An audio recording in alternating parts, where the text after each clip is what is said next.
বলছেন সেটার সঙ্গে আমি আমি কেন পুরো ছাত্র সমাজ একমত না। মোটামুটি এটা একটা প্রমোশন ছাড়া আর কিছু না।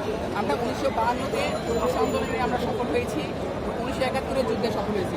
প্রতিটা জায়গাতে আপনারা যদি বিবেচনা করে দেখবেন ছাত্রদের অবদান অগ্রগণ্য। তো সেখানে যদি আমরা দেশকে স্বাধীন করতে পারি ছাত্ররা রাজপথে নেমে, তাহলে কোথাকে কেন কবর দিতে পারবো না? সেটা দেখা যাক এখন রাজপথে কি ফাইসলা হয়।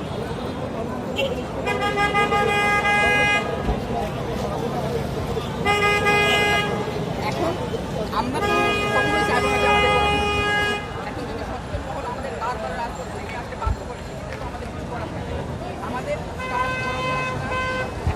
শাহবাগ প্রজন্ম চত্বর এখানেই গড়ে উঠেছিল গণজাগরণ মঞ্চের আন্দোলন, সেটারও সাক্ষী ছিল। আজ নিজ চোখে এই আন্দোলনটা কেমন জমেছে এটা দেখার জন্যই জাস্ট আসা। তো আমার কাছে মনে হচ্ছে গণজাগরণ মঞ্চের যে আন্দোলন ছিল তার ধারে কাছেও নেই এই আন্দোলন, মানুষের উপস্থিতি। আর